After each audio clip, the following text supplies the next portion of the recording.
Nous sommes à Boston. Vous êtes, pour ceux qui étaient en Égypte, vous avez fait le voyage retour.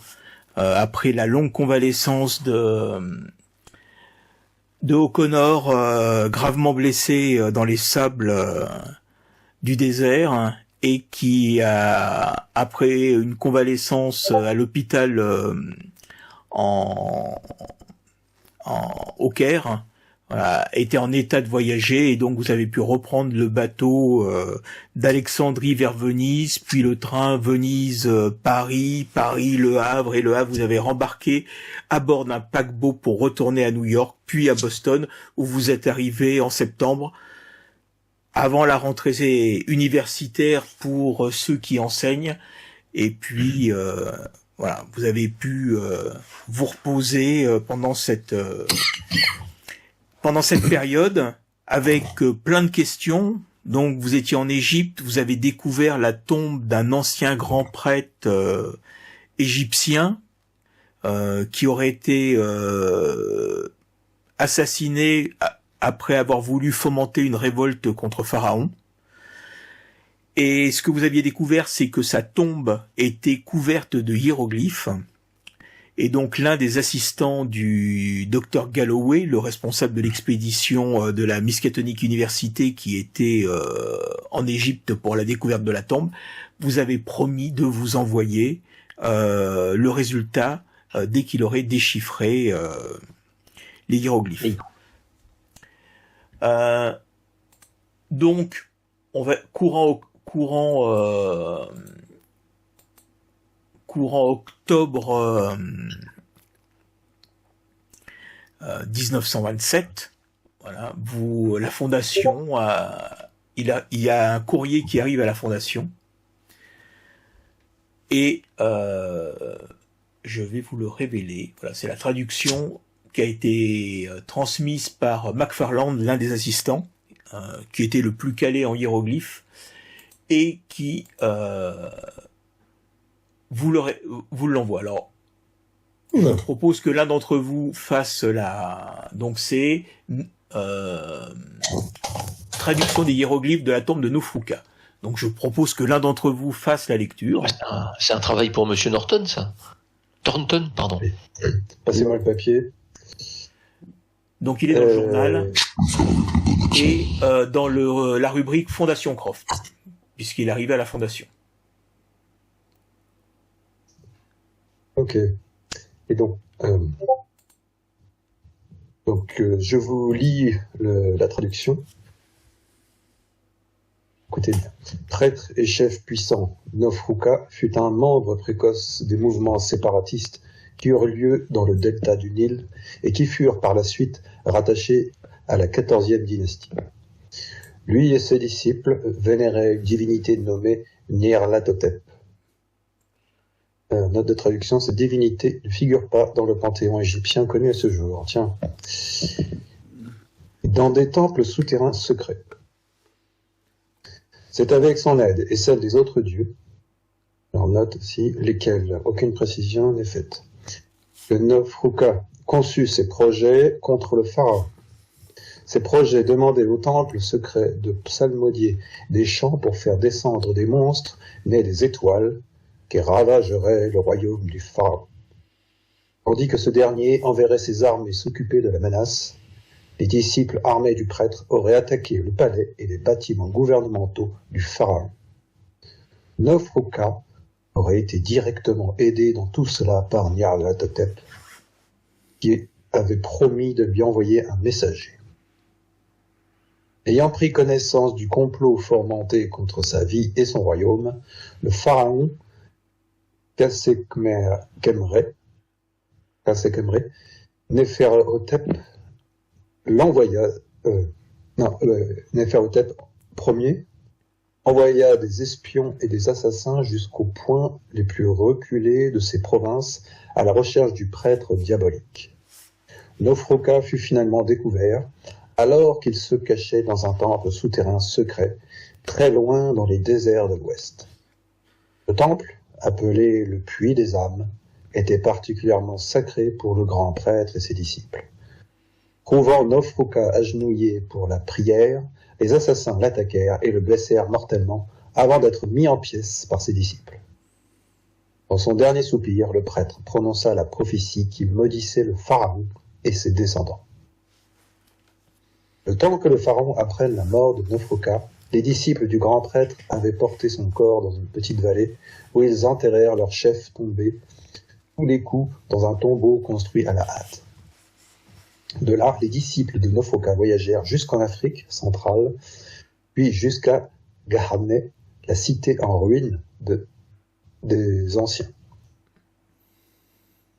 On n'a jamais entendu parler de ça. Là, Chudmel et ses enfants dévorèrent les disciples de Nofroka, ne laissant en vie que ceux qui avaient du sang du prêtre.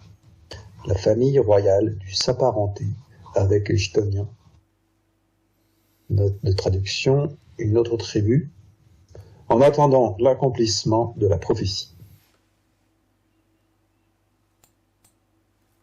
Bref. Il est possible de dater, vas-y. Il est possible de dater ces événements de 1733 avant Jésus-Christ. Donc effectivement, intéressant et troublant. C'est quoi Chudmel? C'est qui Chudmel et ses enfants? On sait ça? C'est une idée. Bah non. Ah, c'est la traduction littérale. Déjà, la question, c'était en 1733 avant Jésus-Christ, c'était qui le pharaon? Ramsès II? Il disait, dans le texte, il disait que c'était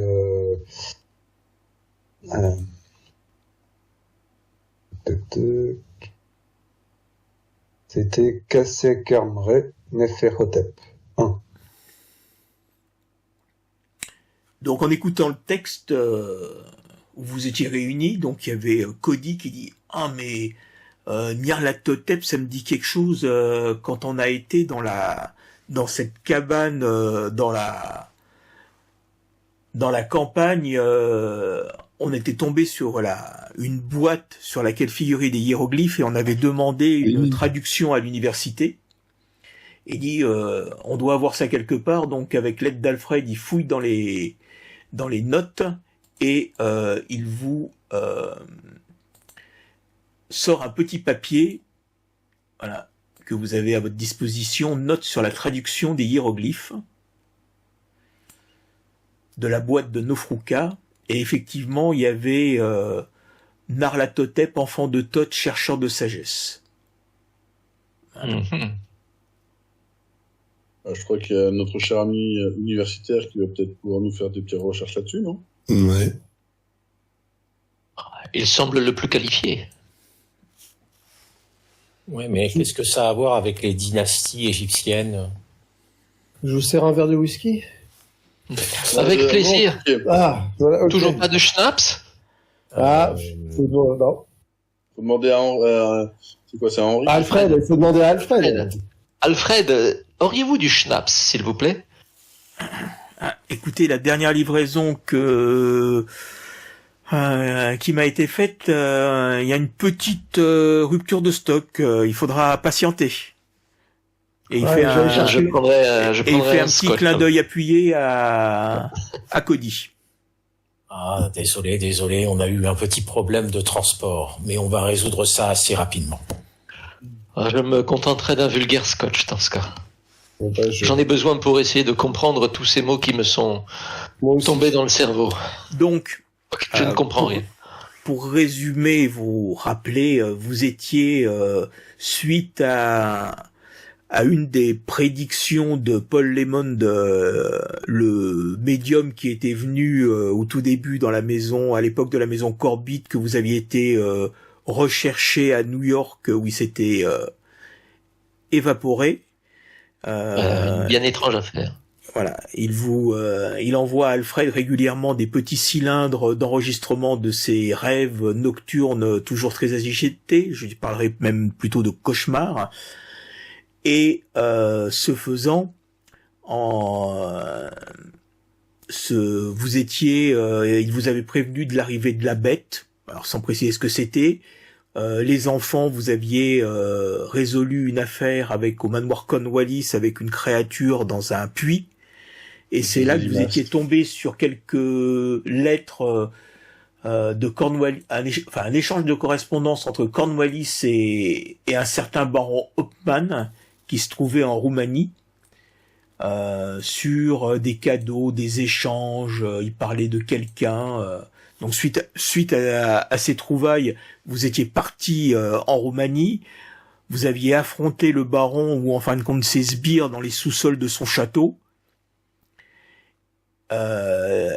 Après avoir découvert une lettre dans laquelle le baron disait partir pour l'Égypte pour retrouver quelque chose, et c'était ça qui vous avait emmené avec la fondation, avec l'expédition de la Miskatonic University pour retrouver la tombe de Nofruka. Mais en mettant ces éléments tous bout à bout, il y a cette histoire de bête, il y a Nofruka, et vous voyez pas vraiment S'il y a peut-être un lien. Parce que dans le sous-sol du château, on avait vu un grand puits qui descendait dans le noir, dans lequel il était pratiquement sans fond. Et là, on nous parle de tunnels qu'on ne voit pas. Donc, est-ce que ce serait pas comme la théorie de la Terre creuse, ou des tunnels qui passeraient sous la Terre? Ça, La théorie de la Terre creuse. Oui, la théorie de la Terre creuse, oui. Pas si Théorie date. de la Terre creuse. Oui. Et je l'ai pas. et Tu l'as pas? Non, je connais pas. Bah, c'est comme si tu avais des galeries souterraines dans le manteau terrestre, si tu veux, où tu aurais encore des dinosaures qui seraient dedans, etc. Enfin, c'est normalement, si mes souvenirs sont bons, et si Ugarach en serait denté. En France. Mais est-ce que ça serait pas un roman de Jules Verne, un auteur français? Il en parle, oui, dans un de ses romans. Peut-être dans plusieurs. il Dans y a- le Chanson de la Terre. Ce sont des romans. Il serait bien qui serait l'institut. Alors, Il serait le chef de la Non, guilde. non, non. Jules Verne. Non. Je vous dis juste que c'est des théories qui sont connues, enfin, pas forcément exploitées, etc. Jules Verne en a pris une, on a écrit un livre. Et là, je vous dis juste que on se retrouve avec on nous parle de tunnels secrets et on a un gros trou sans fond. C'est quand même des coïncidences, c'est tout. Je ramène juste ça. Ok, prenons ça en compte. C'est juste comment on appelle ça, un fil de pensée une idée que je lance à la collégiale. Mhm. Bon, d'accord. Permettez-moi d'être dubitatif. Je resserre un whisky quand même. Voilà. Et donc le dernier point, c'est qu'effectivement dans la tombe de Nofruka, vous avez trouvé la momie. Vous avez juste découvert que en fin de compte, il y avait l'un des vases censés recueillir les organes qui avait disparu. Voilà. Mais sinon, la momie était intacte, les autres vases canopes qui étaient présents étaient intacts. Voilà, c'est la seule chose que vous avez découvert. Et vous pensez que c'était le contremaître égyptien ou arabe qui travaillait avec le docteur Galloway, un certain Catif, qui était responsable, qui était de mèche avec peut-être le baron, puisque vous aviez trouvé des papiers dans sa tente, et qui avait volé ce vase. Mais pour quelle raison? Vous n'en avez trouvé aucune trace, il a disparu. Est-ce qu'il se pourrait qu'il croit dans l'idée que il faut avoir le sang du prêtre pour ne pas se faire manger par... Alors, le problème, c'est que même s'il y a le sang, il y en a plus de sang. Il a été asséché. Il peut être séché, mais il peut y en avoir. Ouais. Le sang a pu se transmettre au fil des générations. Donc ça veut dire qu'il va aller à Garnes. Ça veut dire Ouais. qu'il trouve une descendance. Peut-être qu'il a Il remonte trouvé quand même, Garn. 4000 pourquoi ans de généalogie, là, quand même. Est-ce qu'on peut se mettre d'accord qu'avec ce qu'on a vu, il y a quand même des trucs paranormaux auxquels même les esprits plus rationnels peuvent croire? On est d'accord, monsieur Thornton? Malheureusement, ça fait un moment que Le diable est partout. Donc, est-ce qu'on pourrait nous pas essayer de avons prendre, vu de pont pour nier ça. est-ce qu'on pourrait essayer de prendre au premier degré, ce qu'il y a écrit, Dire. la traduction? Et c'est quoi le premier degré pour vous? Eh ben, c'est Il y a que, un monstre qui a dévoré les enfants, qui a dévoré tout le monde. c'est que, voilà, et c'est que, on peut se dire que le baron et ses sbires veulent aller à Garn et ne pas se faire manger par ce Chudmel. Déjà, il faudrait qu'on se renseigne sur ce que c'est que Chudmel et ses enfants. Et pour aller prendre les, je sais pas, les restes de Nofruka, tout ce que ses disciples auraient pu amener là-bas. Où se trouve Garn? C'est Qu'est-ce ça. que c'est? En Afrique centrale. Donc, vous passez, C'est pas donc, très bien aussi. vous passez un peu la rentrée, j'allais dire l'automne à faire des recherches sur le sujet, sur les différentes pistes que vous avez, mais tout en considérant qu'elles sont quand même bien minces. Et puis vous avez tous des activités professionnelles qu'il faut honorer, donc chacun retourne aussi à ses activités tout en poursuivant ses recherches. Voilà, l'automne se passe, donc il y a des inondations assez importantes dans le Vermont qui ont l'air d'avoir détruit pas mal de choses, mais bon, l'hiver arrive. Un hiver assez froid, donc en Nouvelle-Angleterre, Boston se recouvre d'une couche de neige. Vous passez la nouvelle année, vous êtes maintenant en janvier 1928. Vous vous réunissez régulièrement avec Alfred, qui reçoit toujours des petits cylindres de la part de la mère de Paul Lemond qui enregistre toujours, mais pour l'instant c'est le calme plat. Et puis, en ce mois de février 1928, Alfred reçoit un nouveau petit paquet à la Fondation Croft avec son petit cylindre. Et puis, pour une fois, il pense avoir découvert des choses.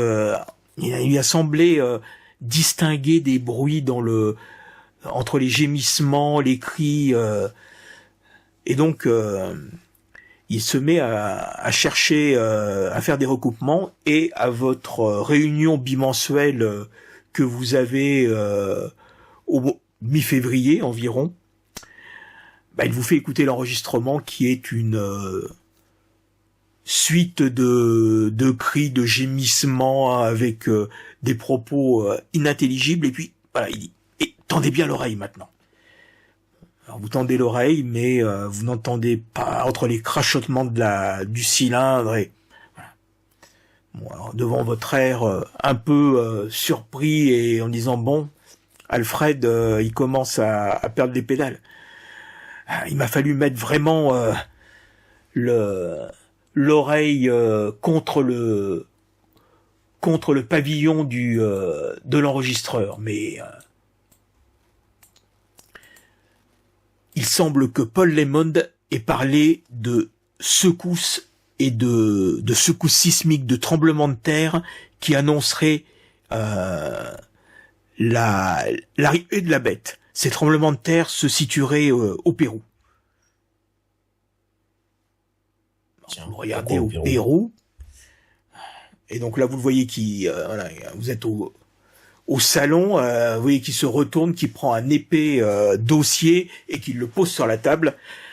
Depuis que j'ai reçu cet enregistrement, j'ai épluché les journaux, les magazines, et effectivement, j'ai noté plusieurs. Donc il vous sort des coupures de journaux, des articles qui ont parlé de violentes secousses sismiques localisées au cours de ces derniers mois, et concentré dans un rayon de 40 km dans les hautes montagnes au nord-ouest de Lima.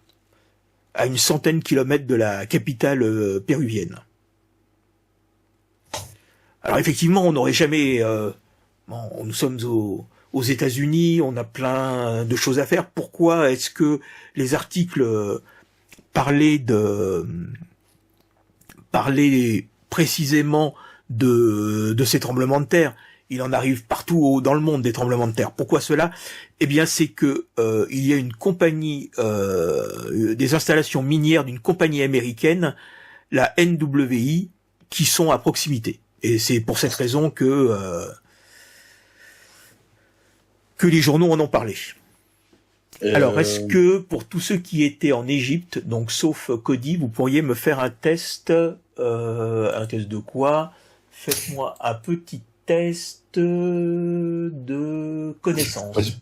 J'ai fait un test de chieur et je pense que c'est nord-est et pas nord-ouest parce que nord-ouest c'est dans l'eau.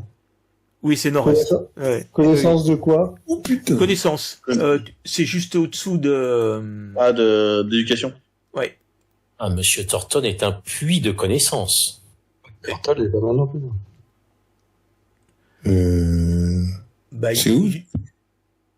Juste en dessous de sous connaissance. les caractéristiques. D'éducation. Ah. Il n'y a que moi qui vais louper. Chacun sa spécialité. Ouais, Normalement, je suis pas mauvais en connaissance, mais c'est en éducation, mais c'est pas où j'ai le plus. Donc effectivement, il n'y en a qu'un seul. Mais bon, on va mettre ça sur ton état qui à l'époque était un peu amoindri. Mais vous vous souvenez effectivement que quand vous étiez passé près des pyramides, près du Caire, vous aviez vu une installation qui était en train d'être construite et qui certains portaient le sigle de la NWI. Hasard, je ne crois pas. je vais me renseigner tout de suite sur cette entreprise si vous le permettez, les amis. Eh bien, est-ce que fais-moi un petit test de crédit. Crédit. Il y a trop de choses à trouver. Crédit sur les compétences. Hein. J'ai. Monsieur Aston, auriez-vous des connaissances pour savoir si cette société est bien honnête? Qu'est-ce que vous entendez par là? Que je trempe dans des choses malhonnêtes? Non, mais que vous avez peut-être des connaissances dans des choses malhonnêtes. Alors, je n'ai que des connaissances dans des choses extrêmement honnêtes. On est après, d'accord. Je peux toujours me renseigner sur éventuellement des accointances de cette entreprise avec la mienne ou avec les filiales de mon entreprise, mais c'est tout. Parce que vu qu'elle est dans le transport et que vous êtes dans l'import-export, vous avez peut-être déjà travaillé ou ce genre de choses. Je peux essayer éventuellement de me renseigner. Maître du jeu, est-ce que je fais un jet ou... Oui, tu peux faire un jet de crédit. Un jet de crédit. Parallèlement, on peut déjà voir qui est le PDG, voir les actionnaires principaux. Hein. Ça, de toute façon, c'est pas... Oui, on va y aller, mais... C'est une autorité publique. Mais on veut déjà savoir s'il y a du sous-marin.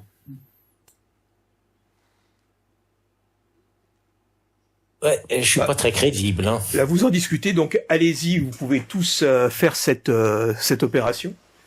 Crédit. Non, mais j'ai échoué. C'est où, crédit? C'est dans influence. 3e ligne. Oui, influence. Et... Oh, putain, à fond. Ah, réussite. Ah, double réussite. Extrait. On va rien dire. Et je peux pas cocher crédit. Putain. Oui, ça arrive. À moins que tu gagnes l'auto. Alors, je vais vous révéler donc les informations de la NWI et je propose à quelqu'un de les lire. Donc, qui c'est qui a obtenu le score extrême? Monsieur O'Connor. Oui, c'est moi. Xavier. Alors, j'espère que vous allez me pardonner sur mes accrochages. Alors, cette société a été fondée en 1922 par le rachat de plusieurs autres sociétés par les entreprises de construction navale Chandler. Elle est devenue, parce que elle devenue, c'est pas, elle est devenue l'une des compagnies les plus innovantes de la décennie en cours. La société comporte aujourd'hui de nombreuses branches dans le secteur très diversifié comme les mines, le pétrole, mais aussi l'industrie avec la construction navale et aéronautique. Elle possède des chantiers navals sur les côtes est et ouest et elle vient d'en ouvrir une au Royaume-Uni. Ces navires disposent notamment d'un système de radionavigation expérimentale mis au point dans les laboratoires électroniques de la firme à Oakland, CA. Californie. Ce laboratoire, fleuron des progrès industriels de la société, est d'ailleurs fréquemment ouvert lors de visites au public. La NWI a promis de grands bienfaits à l'humanité grâce aux recherches effectuées dans ce laboratoire. Le charismatique Edward Chandler est le PDG de cette extraordinaire entreprise. Donc, on va peut-être faire un petit tour là-bas. Ouais, ou à Lima, ou alors des gens peuvent se renseigner aussi sur Chandler. Alors, ce que tu as appris en plus après t'être enseigné au Connor par tes relations, c'est que Par papa. Non, par papa. Voilà, c'est que l'entreprise toute auréolée de ses succès qu'elle est dans les milieux d'affaires, on s'inquiète un peu de ses liquidités parce qu'elle a fait beaucoup d'acquisitions ces dernières années. Donc un peu des achats à tout va. Et donc on s'inquiète de son compte en banque. Et il y a également des rumeurs indiquant que le gouvernement fédéral est en train de mener des enquêtes sur des opérations financières avec des pays étrangers qui pourraient tomber sous le coup de loi fédérale. Des pays comme le Pérou, par exemple. Ou un pays d'Afrique centrale. J'aurais pu te dire Afrique centrale, voire Royaume-Uni. Voilà, les pays sont Roumanie. Voilà. Aussi. C'est les informations que vous avez trouvées. Est-ce qu'on peut imaginer aussi que des tremblements de terre soient faits par soit le fruit d'opérations de minage? Bien sûr. Ah bah c'est justement, il y a une installation minière de la NWI qui est au Pérou. Et c'est pour ça que justement les journaux américains en ont parlé, c'est parce que a priori les secousses étaient très localisées et elles n'ont pas endommagé les installations minières de la compagnie. Oui, donc en gros c'était même pas un sur l'échelle de Richter, quoi. Elles étaient suffisamment importantes pour qu'on les repère, mais bon.